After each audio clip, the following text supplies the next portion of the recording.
Artemis II mission is a test mission of the Orion space capsule. Artemis II will be the first time we put humans on this rocket.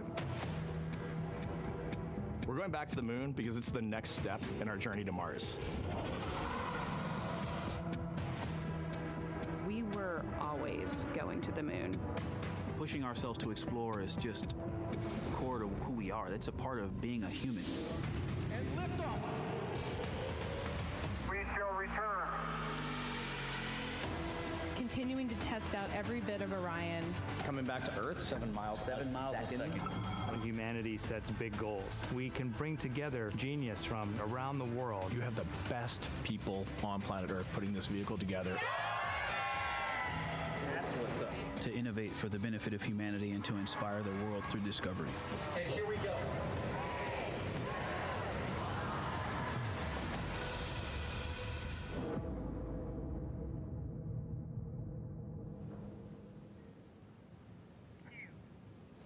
Good afternoon and welcome to NASA's Johnson Space Center in Houston. Welcome to our Artemis II status update. I'm Rachel Kraft with NASA Communications, and I'm joined by several NASA leaders here this afternoon to talk about how the flight test has been going as the crew heads back toward Earth.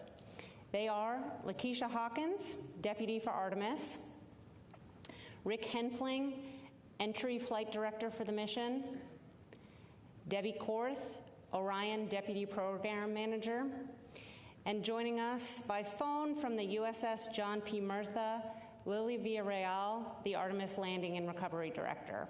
We'll have some opening remarks as usual, and then we'll get into questions, and we'll start with Lakeisha.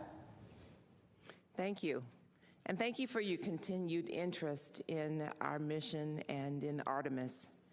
So we're into flight day 8. And the mission continues to go well as the crew prepares to transition back to Earth and we get ready for entry day.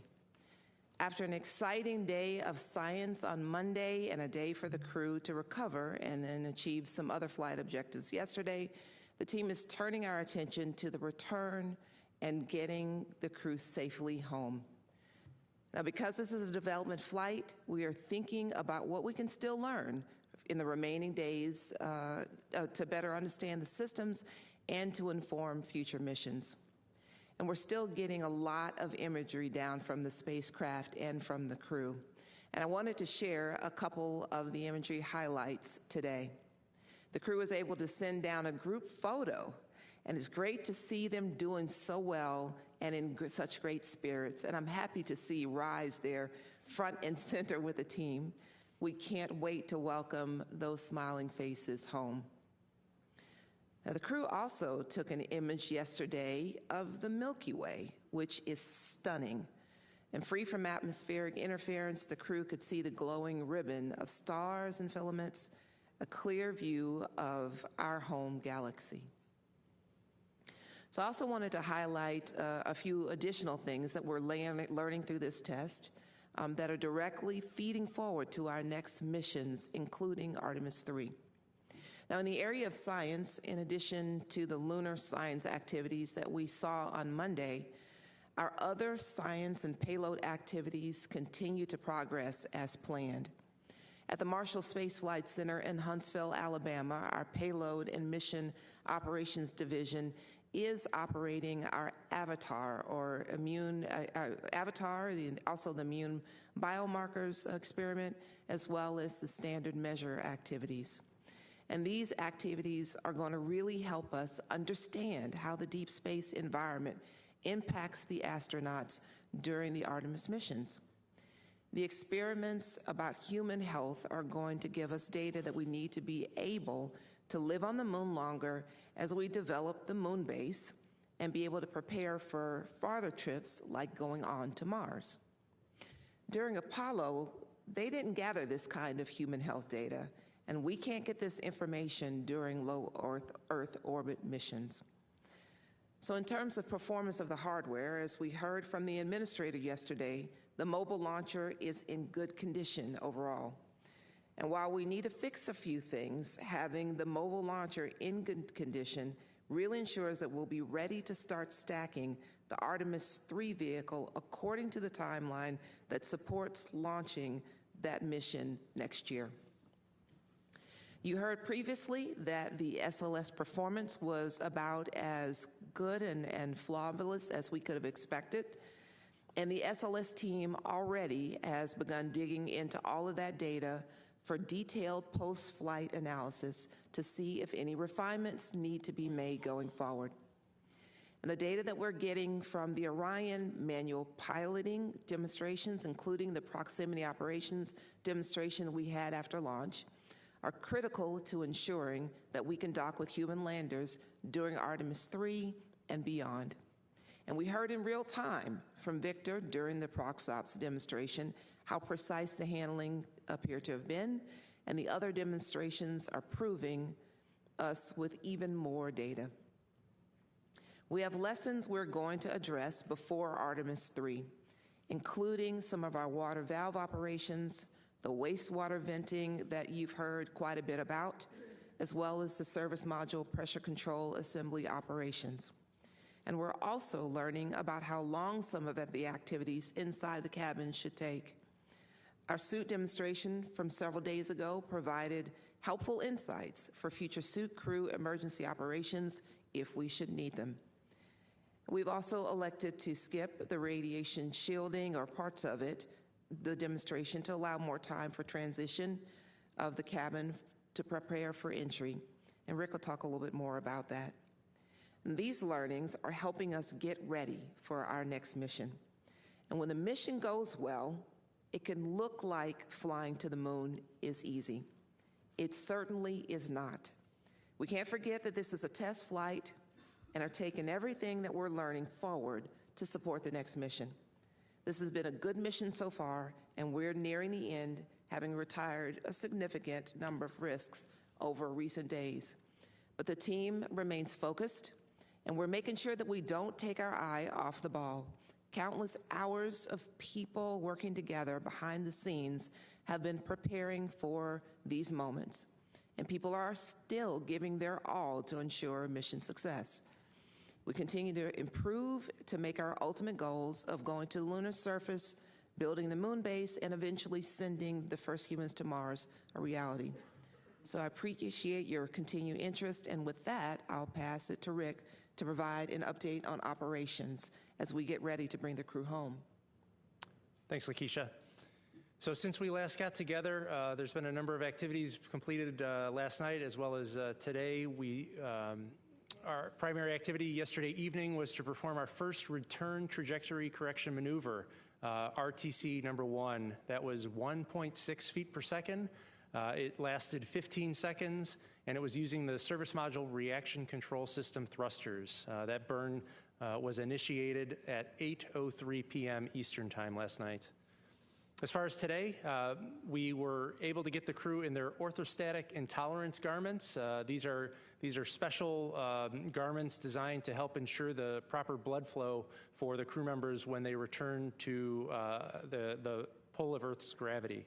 It was important to get this and try this out today so that the crew has an understanding of what it's like to put this on entry day. We also were able to successfully stream a 4K video using the optical communication system, which continues to prove to be an extremely valuable tool in our beyond Earth orbit space flights. The crew also performed a couple of recordings for their National Geographic payload activity. They did a few PAO events, and later this evening we're going to do a couple of manual piloting demonstrations. One will be to use the docking camera to point the spacecraft towards a celestial body. And the celestial body we're going to use for that activity is Arcturus.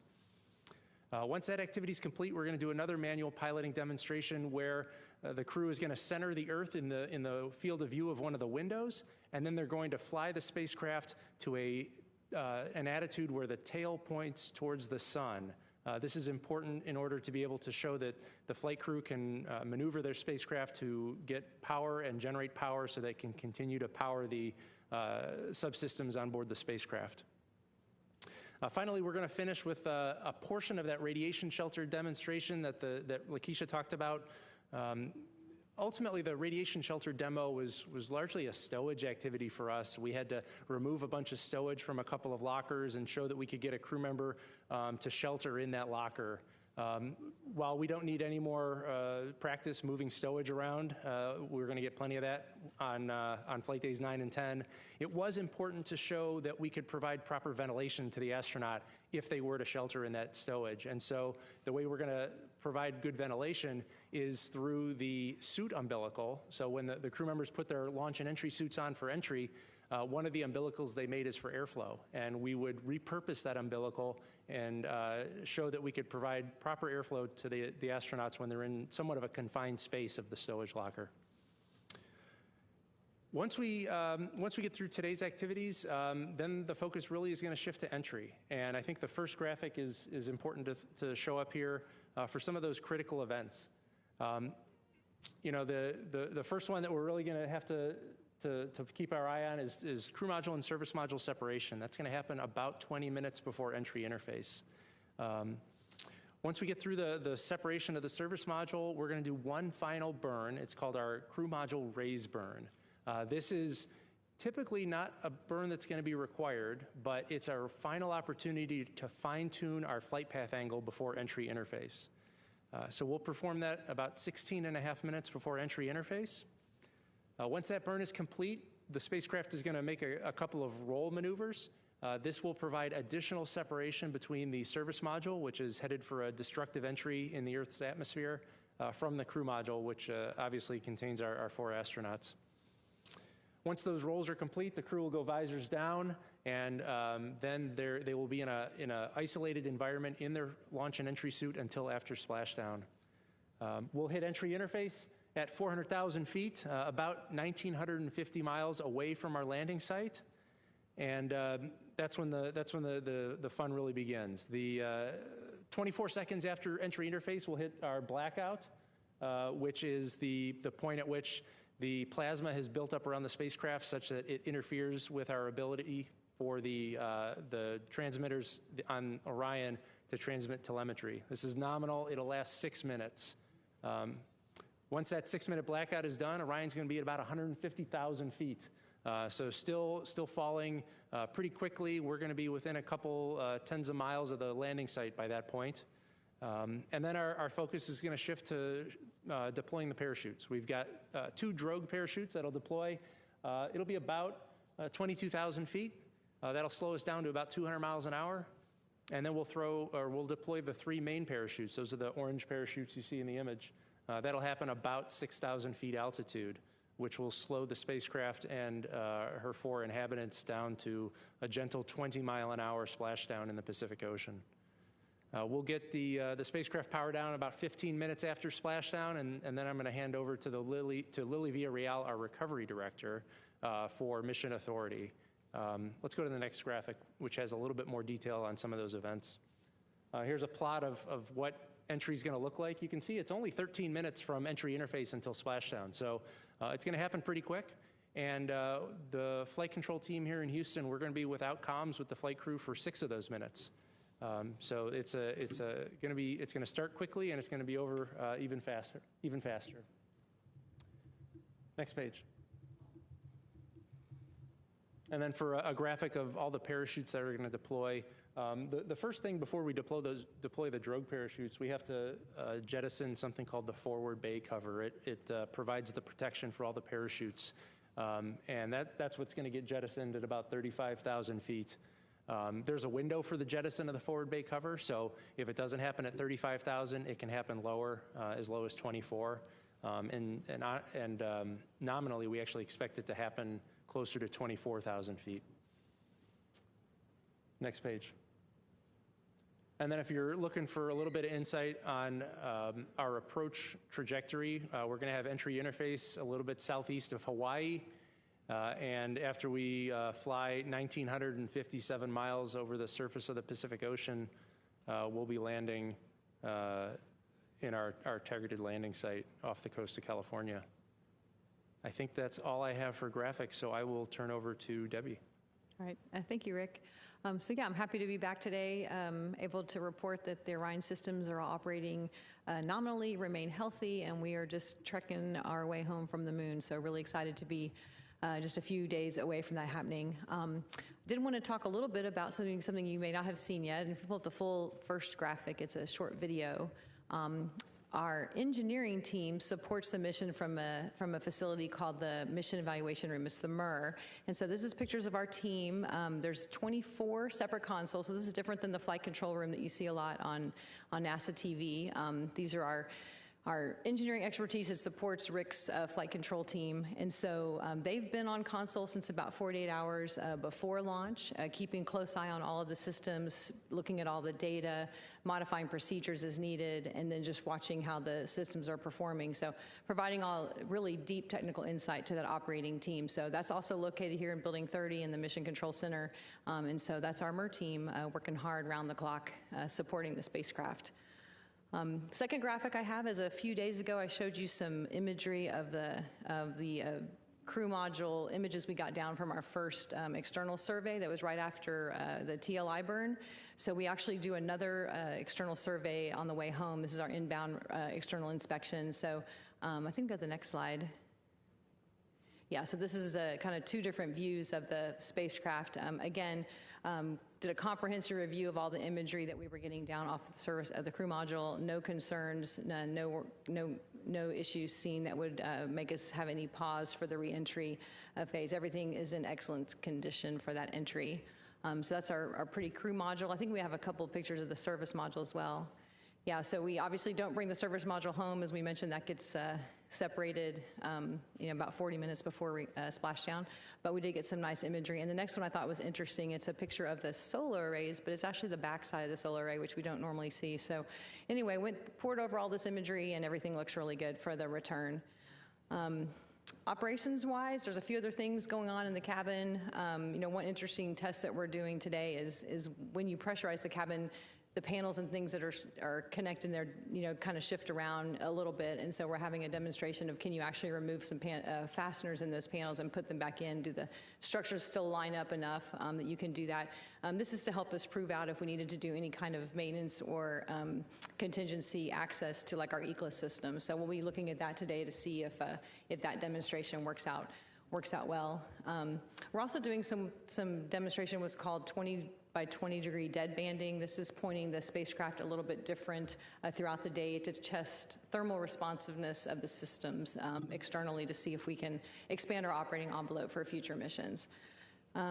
So I guess some other things, we've collected a lot of data on this mission. We'll be getting a lot of that data back when it comes back, but did want to mention a couple things. We've consumed 2,964 pounds of fuel in the service module. We have 4,285 to go. So clearly we had put a lot of margin into this mission to make sure we could fly it properly. 9,855 commands have been uplinked, so been busy for the flight control team and the MIR team doing all of that. And then we mentioned the optical comm and how effective that has been in getting data down. 122 gigabytes of data downloaded. That was a record. That was in a single day. That was today. And a total of over 312 gigabytes of data coming down on that optical comm system. So that's been really helpful for us getting down some of this beautiful imagery. Cabin is currently at a 76 Fahrenheit degree, so the crew's quite comfortable. Everything looks really well. And I think that's probably it from me. Spacecrafts continue to operate nominally, and we are hard at work monitoring it until it gets home. So with that, I will hand it over to Lily. Hi, good afternoon. Just checking to make sure you guys can hear me first. We hear you, Lily. Okay, great. Thank you for joining us today. I'm currently at sea aboard the USS John P. Murtha with the joint NASA and military team who are ready to safely recover the crew once they splash down off the coast of California. The ship departed from Naval Base San Diego on time, and we are currently maneuvering the ship to the landing zone. Over the past couple of days, we have been completing final preparations on the ship, including training with the joint NASA and military team to refresh the skills and procedures that we've been practicing during underway recovery tests. I want to quickly walk you, however, through the process of how we will safely recover the Artemis II crew and the Orion spacecraft once they return from their trip around the moon. The ship and the small boats will be positioned at a safe distance at splashdown until the team has determined that their path of travel will be clear of any of the jettison hardware that Rick talked about. Splashdown, the crew in Houston will follow their post-landing procedures while our divers maintain a distance of about 120 yards to the capsule once we're cleared to go to the capsule. After handover from the flight director to the landing recovery director, the divers will approach Orion and they will conduct assessments of the air and water surrounding the capsule just to make sure that it's safe to approach and help the crew exit Orion.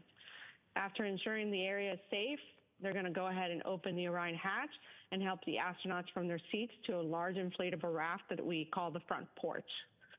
Once all 4 astronauts are on the front porch, we will tow the capsule away from the front porch, and the team will pick up from Navy helicopters, which are deployed from the recovery vessel. 2 helicopters are going to rotate, picking up all 4 crew members before they return to the recovery ship within a few minutes of each other. Once the crew has exited the helicopters, they will proceed to the ship's medical bay to undergo routine post-flight medical checkups. We expect to recover the crew and deliver them to the medical bay within 2 hours of splashdown. With the crew safely out of the capsule and in tandem to the recovery, teams will work on towing Orion into the well deck of the ship using procedures that were very similar to those that we used on Artemis 1. Once we have Orion safely inside and all the small boats are back on the ship, we will start making our return to Naval Base San Diego. Depending on our distance, by then the Artemis 2 crew will fly off the ship back to shore, we anticipate within 12 to 24 hours post-splashdown. Before I wrap up my remarks, I do want to take a moment to thank our partners from the U.S. military who are supporting our Artemis recovery efforts. Without them, we couldn't do what we're doing. We had a very successful recovery of the uncrewed Orion spacecraft during the Artemis 1 mission, and we feel confident that through our testing and training alongside the Navy and other collaborators, we will make Artemis 2 just as successful. With that, thank you, and I'll pass it back to Rachel. Okay, it's time now for questions. We'll take questions here in the room and on the phone bridge. A reminder to those of you joining by phone, you can press *1 to get into the question queue. Please limit your question to 1, and especially with Lily joining us remotely, please let us know who your question is for. Let's start here with Jackie. Hi, Jackie Waddles, CNN. Quick question for Rick. Can you walk us through, I understand that loft trajectory was specifically planned out, but are there any contingency trajectories that you're also prepared to do in case anything is off nominal? And then I'd also love to clarify exactly what G-forces the astronauts are expecting to experience, whether in an off nominal or nominal situation. Thanks so much. Yeah, good questions. I'll start with the more straightforward one with the G-loads. For a nominal landing off the coast of San Diego, we're expecting 3.9 Gs. But we have a number of contingency trajectories which would land us further uprange or further away from our targeted landing site. We have, and when these contingencies are selected based on the severity of the problem. So we step deeper and deeper into the severity of the problem, which requires us to land shorter and shorter or further and further away from the landing sites. If we pursue one of those contingency trajectories, you could see G-loads as high as 7 or 7.5 Gs.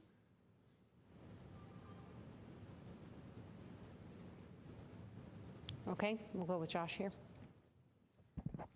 Hi, Josh, dinnerspace.com. What kind of data is lost by skipping the radiation sheltering test, and what's the impact of not being able to practice those procedures beyond low Earth orbit until the lunar landing mission on Artemis 4? So I would, I see the radiation shelter as not really being a lost set of data. As we reassess the timeline for the remainder of the mission, we found that there was still an opportunity to test out that suit umbilical airflow, which is arguably, in my mind, is the most important part of that demo, because the radiation shelter was, it's an area in the spacecraft that is kind of deep down in one of the stowage lockers. And so the part of the demo that we're not going to practice is the removal of the stowage from the stowage locker, which is something that we don't necessarily need to demonstrate as part of that particular test. We know how to remove stowage. The really important thing is to make sure that we can provide a habitable environment when the crew member is down in that locker. And airflow is critical to that.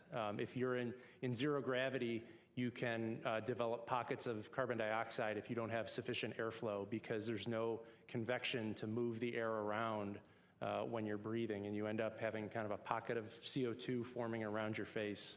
So the airflow is the most important part of that demo, and we did find a way to achieve that objective. Yeah, and I should maybe add too, the stowage part of that is practiced quite a bit over in the mock up here in Building 9. So the part of that you can really do in 1G. They've practiced many times, so feel confident it'll work. I'll just add that we will also still get data with respect to radiation, as well as the avatar data, where we are getting effects of radiation on tissue chips from the crews. So in terms of actual better understanding of the impact of radiation, we will still get data associated with that. Okay, we'll go here to Eric Berger and then to Marcia. Eric Berger, Ars Technica. Question for Debbie, I think. You mentioned the external survey. There were no concerns, no issues that would give us any pause. Let's say in the very unexpected event that there was some serious MMOD damage, on the edge of the heat shield that you could see, or with the spacecraft. I mean, I think I know the answer to this, but what is the contingency plan? That there isn't one, right? Correct. I mean, we aren't looking at the heat shield. Obviously, that's still covered by the service module. So this is just your thermal protection system. My understanding is we would modify our flight profile to try and accommodate that, but I don't know. There's nothing we can do hardware-wise. There's no way to go repair, for example.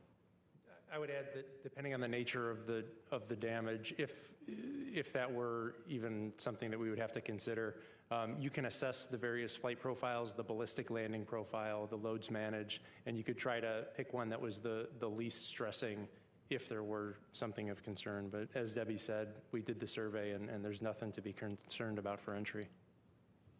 Marcia. Marcia Dunn, Associated Press. For you, Rick, what's the maximum speed coming back? Is it going to set a record? I think you promised us that. Yes, we did. Yes, and when and how will the capsule be coming back to Florida? So as far as the speed, our prediction for Artemis 2, we're going to reach a max velocity of 34,965 feet per second, and that is less than the Apollo 10 record of 36,397.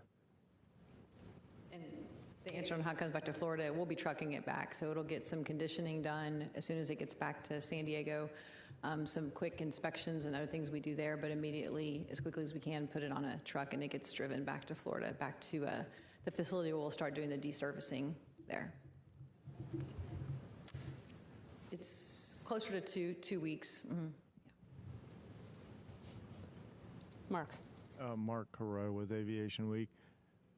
The external imagery that you showed, was that what was taken yesterday morning? Yeah, that was our inbound inspection. So yes, that was the most recent pictures. Okay, go ahead. Mark Kirkman with NSF. Just want to drill down primarily with Rick, I guess, on the crew's experience for entry. Are they going to be heads down at entry interface? Is there any pre-bank? And also, if you can elaborate on the G spikes, the way I understand it is they do that first pull out, there should be a spike, and then there's another one as you come back down on the second side of that. And then just one other add-on to that is, are there any DTOs, any manual control inputs, any PTIs or anything like that that are going to be done in this time frame? So you're correct that the crew members are going to be heads down. That provides them a view of the horizon as they enter. If we were in a different attitude, you wouldn't have that horizon as a reference.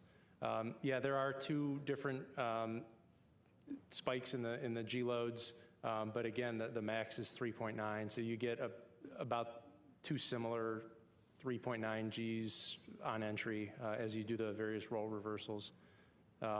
Pre-bank, we do have, we will roll in to capture the atmosphere right at entry interface, but We're predicting 5 of those roll reversals on the way down. Jonathan. Jonathan Seri with Fox News. Follow-up to that, we're talking about the Gs that the Artemis crew will experience. How does that compare to crews coming back from LEO, say in a Crew Dragon, in terms of Gs and also duration of reentry? That's a really good question. I would hate to speculate on the numbers, and so maybe we could follow up with you afterwards and give you accurate numbers as opposed to me speculating.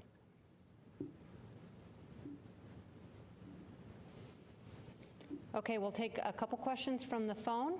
The first is from Lauren Grush with Bloomberg. Hi, thank you so much for taking my question. I'm wondering if you can just walk us through the weather constraints for the landing location, if those do exist. And just to clarify, I guess I'm wondering what are the variables that you can change with this splashdown if there is some kind of technical issue discovered ahead of the reentry, and what can't you change? Thanks so much. Sure. So for the weather constraints for splashdown, we're primarily looking at the wind conditions. We're looking at some of the wave conditions. We're looking at precipitation and thunderstorms. And as of now, our forecast for our landing site is winds out of the southwest, 10 knots, waves less than 4 feet with a wave period of 17 seconds. We're watching that cold front that I had mentioned over the past couple days. It's slowed down. It's also weakened in nature. And so the precipitation that we were watching is forecasted to be greater than 60 miles from the intended splashdown location. So we have some really favorable conditions. Should be a real nice day during the day in San Diego. That cold front will push through after splashdown, but it's looking like we'll have some favorable conditions for a nice landing on Friday. And there was another question, I think. Was there another? Maybe not. Okay. I think so. About okay. What variables you can affect? Oh, that's right. Yeah. So as far as the variables that affect the landing down modes, we call them down modes. If you have a contingency, we're really looking at things that affect the guidance, navigation, and control, and the propulsion systems. So we want to ensure that the spacecraft can still fly safely home. So we have some ways to alter the landing, which shortens our entry profile. We land further uprange, but they are certified spacecraft guidance, navigation, and control modes that will ensure a safe landing in multiple failure condition contingencies. Okay, next we'll stick with the phone. We have Ken Chang with the New York Times. Hi, thank you. This is another question for Rick. What do you lose by not doing a skip reentry? Does that reduce the flexibility of where you can land? From an operational perspective, it's that reduced range within which we can assess the weather conditions. But I don't know if Debbie has anything from a heat shield performance perspective to add. Well, I think we did a lot of investigation after Artemis 1. We did do the full skip there, so we understand how the rest of the vehicle behaves, and done an extensive ground test program to understand how this heat shield behaves, and then so we can expand that to a larger skip, a real skip entry, starting with Artemis 3 again. So this is just one piece of our test flight program to get the full capability. I wouldn't say we're losing anything by going with the lofted entry on this flight. We knew that going into it, and we've built in the ground test program to get us the full skip entry for the future. We'll do one more question on the phone, then come back to the room. The next question is from Nell Greenfield-Boyce with NPR. Thank you. I'm asking a little bit more about the reentry inspection. So it seems like the heat shield's really kind of covered up. So I'm wondering, like, what you all are really looking for in the inspection. You said everything looked fine, but I'm wondering, what wouldn't be fine. And I'm also wondering, like, do we have any data on the heat shields that can't be seen? I don't know what it would be. I'm assuming not, but I'm just asking what, if anything's known about what's going on in the parts that are covered. Thanks. Yeah, so the inspection we did was primarily for the back shells, and so that's I think it's about 1,300 different back shell tiles that are covered with that Ciox tape in most cases. So we're just looking to see if we see any notable damage that might give us a concern, that might want us to change how we do our reentry profile. The tiles themselves are very robust and they have huge levels of margin, so we can accommodate some MMOD damage without compromising the vehicle. So we're just looking to evaluate, do we see anything that would be beyond what we think we can accommodate, and we really didn't see anything at all. So that's what we're looking at. In terms of the heat shield, no, we're not getting data off of that at this time. That's been covered with the service module. And so we will not be getting any data off of that until we hit that separation phase. Bill Harwood with CBS. A question for Lily. Is Lily still on the line? Yes. Can you go over the crew extraction sequence? In other words, which astronaut comes off first? Do you alternate one on one chopper, one on the other, and then rotate back through? Can you like tell us who's first off, who's last off, and how they sequence the choppers? Thanks. Yes, I can definitely answer that. The nominal plan is to open the hatch, and the first medic will go in and assess the crew right away, and then he will be helping the first crew member in seat 3, which is actually Jeremy. And then the second medic will enter, and he will go to Reed, and then we'll have the 2 follow-on medics along with the medical officer. The Navy medical officer will go in and take care of Victor and Christina. Once they assess that everything's well, the plan is to egress Christina first, then Victor, then Jeremy, and then Reed. Of course, if there are any situations medically where there's some concern, the medical officer has the right to egress the person who is impaired first if needed. And that's pretty much the sequence that we will also pick up via helicopter. We'll go with Will. Thank you. Will Robinson-Smith with Spaceflight Now. Thank you all for taking the time. Question to Rick. You mentioned the remaining manual piloting events that are still left. Can you talk about which crew members are going to be doing what? And then just a quick one to Lakeisha. We've heard the crew during each of the crew planning briefings talk about the lights on the Avatar experiments. Some are on, some are off. Can you explain what a light being off actually means? Thanks. Sure.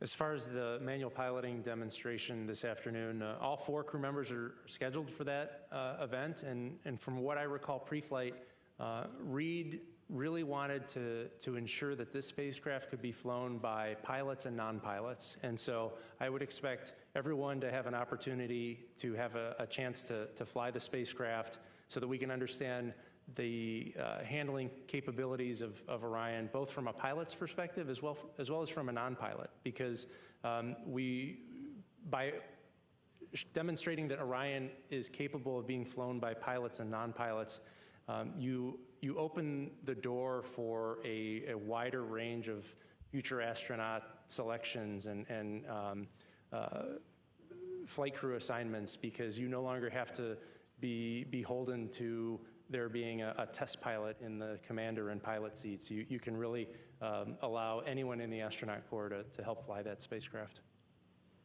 Yeah, to your question about Avatar, we will get you someone to get you a specific answer about the lights on, lights off, but that's an autonomously run system. It's still got good power to it, and it is still functioning. It reported back that it's still functioning as it should, right? So we'll be looking forward to getting that off of the ship to get the data from it at the end of the mission. Thanks. Hello, my name is Ed Lavendera with CNN. Thank you for taking the time today. Can you talk about, and this might be a question for Lily and Reed, how many aircraft, drones, kind of getting eyes on the capsule as it's coming back in for re-entry? And is that number kind of standard, or is it more because this is the first time there's been a crew on this particular capsule re-entering? Lily, do you want to take that one? I think you would probably be better suited to answer it. I think it's good. Thank you. And Debbie can confirm that there's going to be at least 7 different aircraft, sci-fi aircraft at different altitudes imaging the vehicle. And Debbie, correct me if I got that wrong. No, that's correct. And it's a lot more than we had on Artemis 1. We've added quite a few more air assets to capture more imagery as the vehicle is coming down. Correct. So besides those SAF planes, we will be using 2 of the Navy military helicopters, MH-60s, with our own gimbals. They're going to be at different altitudes who will be much closer to the splashdown, taking imaging of the splashdown all the way until splashdown. If for some reason we have clouds, we also have additional gimbals on the bow of the ship to be able to capture that landing right when it happens right in front of the ship for us. Go ahead. Hi, Andrea Leinfelder of the Houston Chronicle. I was hoping to talk a little more about this being a test flight. We've talked a lot about the toilet, but can you give us a little more information on the water valve and the service module issues that you hope to learn from? Sure. I think early in the mission we talked about a water valve in the water on-off valve in the potable water system that had we saw had inadvertently closed. And so because that's in the service module, we will not be getting the service module back. And so we have designed a bit of a test to do. I think it's happening later today. The timeline's moving around a bit, but to kind of do some additional opening and closing of different valves in that system to learn more about those behaviors. Always taking into account we never will put us at risk of not having water available. So we're actually doing this, now that I think about it, it's later in the mission to make sure that we have all the water we need and we're done with any access to that system that's required. So that's one of the things we're doing just to learn about the valves in that system since we won't be getting the service module back. Irene Klotz with Aviation Week for Debbie. Can you discuss a little bit the applicability of the data that's going to be collected about the heat shield wear on Artemis 2 for the heat shields that are being changed for Artemis, actually 4 in particular, and also for 3 since it's not going to be coming back from a lunar orbit? Just what value is that information now? Thanks. Yeah, I'm not sure I'm prepared to talk to you about Artemis 3 today, but the value of the data off Artemis 2, we are flying a different profile, but we have what we expect to see on that heat shield based on that profile and based on our ground testing. So a lot of this data we get is to validate the models and the testing we saw on the ground to make sure we're able to recreate behavior in testing on the ground, and then we can use the recreations on the ground to actually test what we want to do in the future. So we are building what we call the permeable heat shield for Artemis 3. That is designed for lunar returns. We've been talking about Artemis 3 now being maybe a LEO or a HEO mission. Again, we get data back regardless, and so we can look at the heating on that heat shield from return, correlate it to our models, correlate it to our ground testing, and so it's not you have to have those lunar returns. We can use that data to help prove out that design as we move forward. Okay, we'll go there and then to the gentleman in front of you. Hi, Dr. Allison McGraw from Mysterious Meteorites. This is perhaps a question for Debbie. How is the risk assessment for micrometeoroids or orbital debris completed? There's a very defined tool we use called PRA, probabilistic risk assessment, where we actually look at all of the things that create risk for the mission, and MMOD is one of those items. And so we have MMOD predictions for the environments that we're flying in, the orbits we're flying in, and those feed into that tool, and that's how we determine where that risk falls in that regime. We designed the spacecraft to try and be tolerant to MMOD strikes by putting a lot of margin into our TPS materials and flying in certain ways to keep the MMOD away from where we don't want it to be. So not a lot we can do with what's out there, but we try and characterize it and analyze to it so we understand what we're accepting. Okay, we can go to you, and then we'll take another question from the phone. Hi, Michael Adkisson, Houston Public Media. I have a question for Rick. I want to ask how reentry for this mission looks different than it did for Artemis 1 and also recent missions over the last couple of decades, how this is specifically different. And then if I could also get a quick confirmation to tonight's press conference. I tried to figure out if this is the first press conference from deep space before, or at least out of Earth orbit, and couldn't figure that out 100%. So if anyone has that confirmation. Well, on that one, we'll have to go back and look what they did during Apollo. So we'll get back to you. As far as the changes on entry between Artemis 1 and Artemis 2, The most significant difference is the range from entry interface to splashdown. We've talked a number of times about how we've shortened the entry range. We're down around 2,000 miles for this mission, and that's a function of the certification of the heat shield.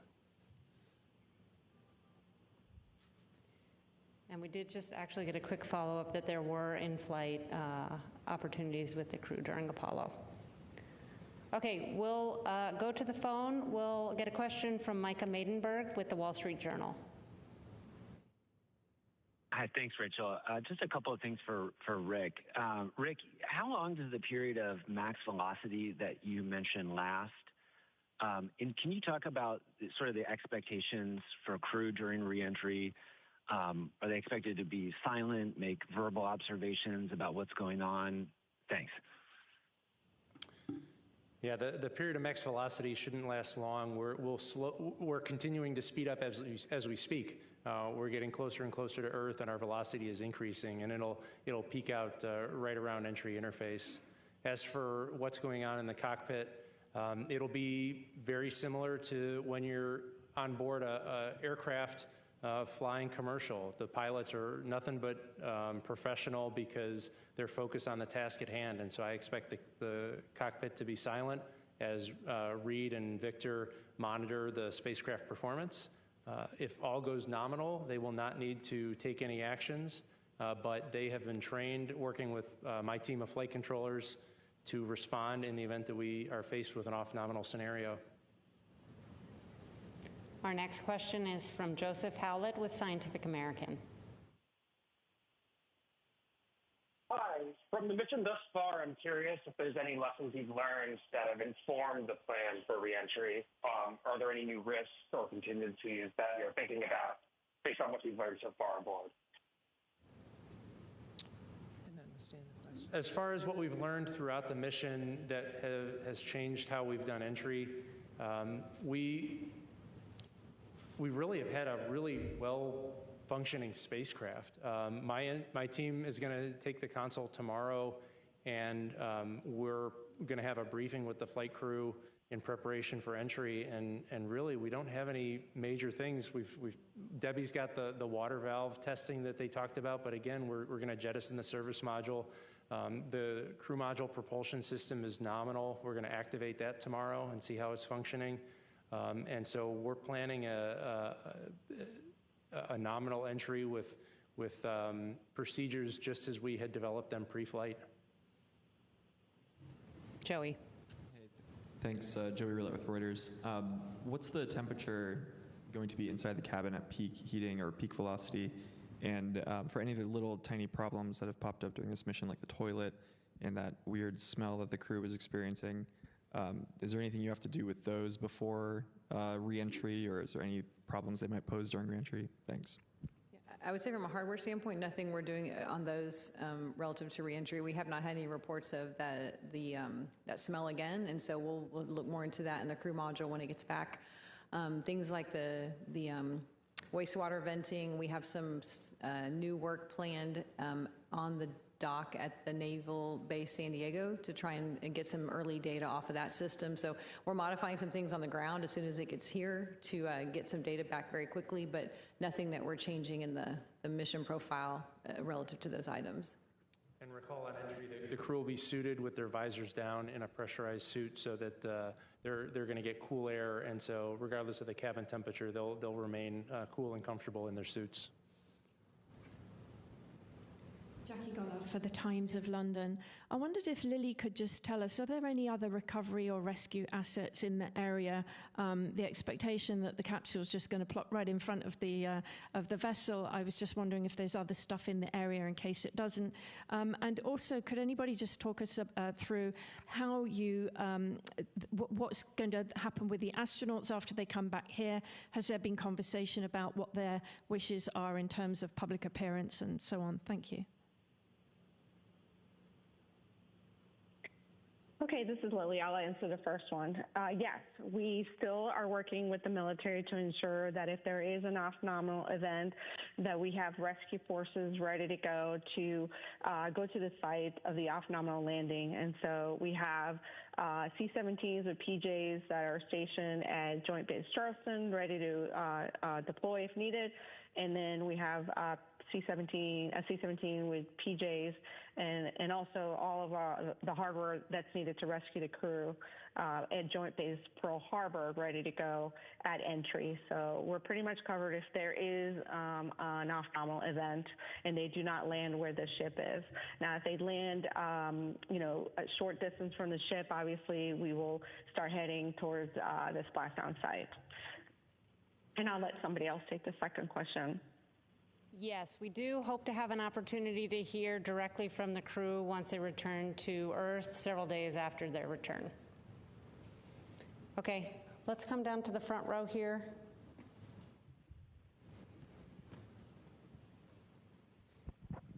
Zachary Albert with the Launchpad. Can you take us through the timeline of getting the experiments and science out of Orion? I know coming home from the ISS, there's some that we rapidly get back off the vessel. Is there any plans with that with Orion, or is it going to more just ship back with it when it comes back to Florida? It's a combination. There's early desto bags that come out right away. They get shipped back on aircraft.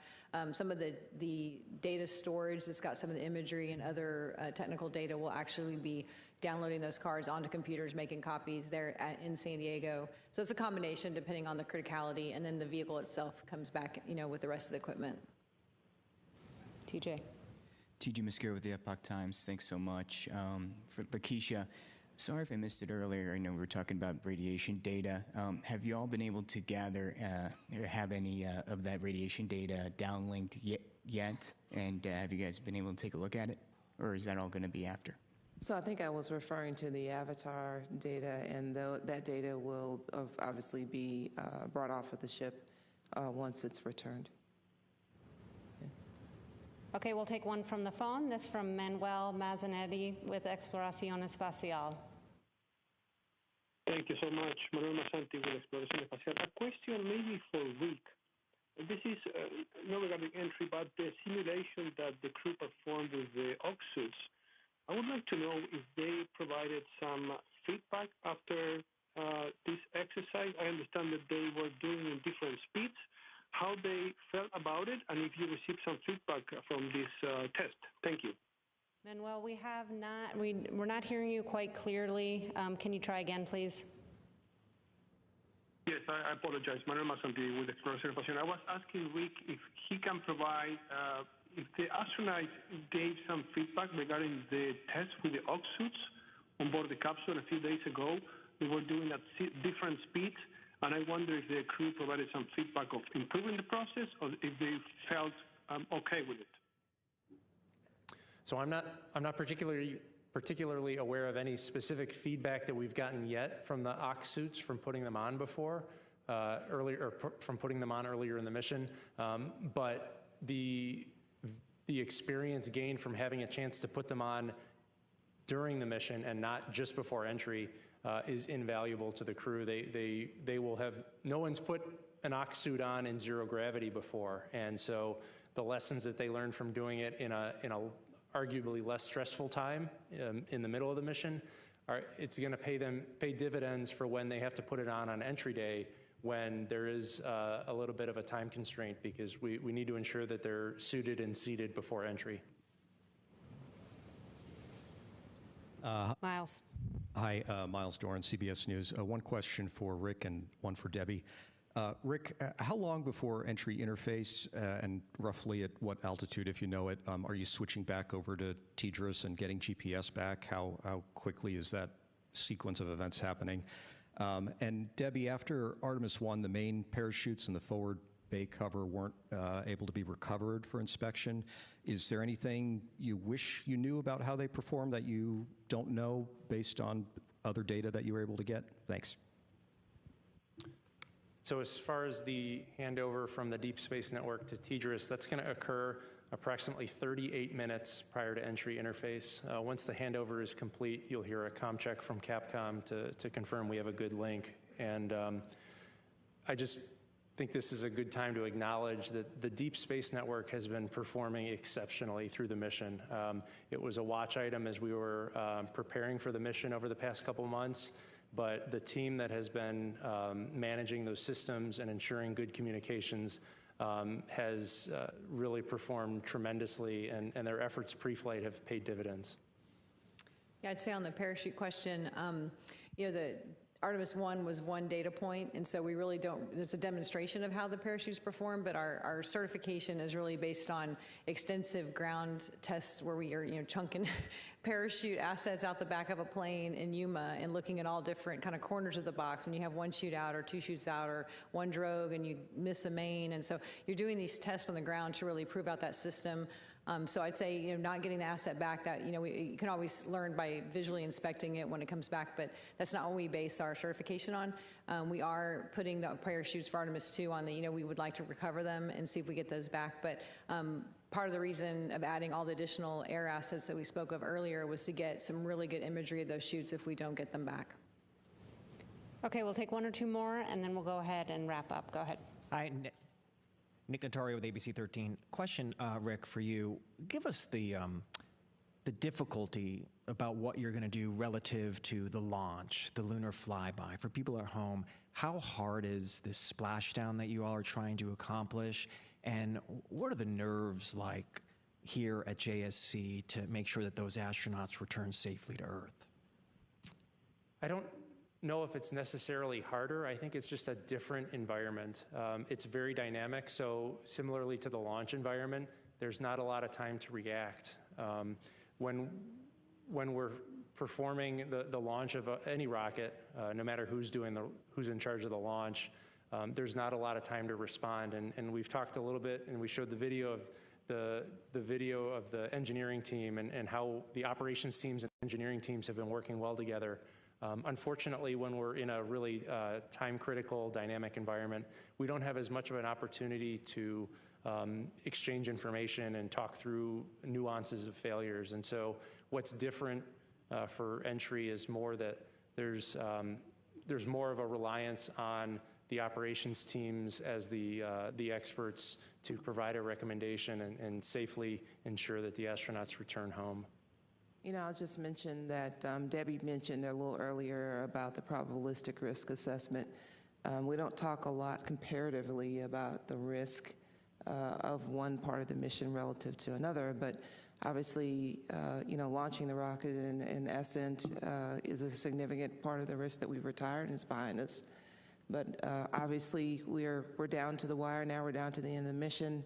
And obviously getting the crew back home and getting them landed safely is a significant part of the risk that's still in front of us. So. Okay, we'll take one final question here, and then we'll go ahead and conclude. You could just wait for the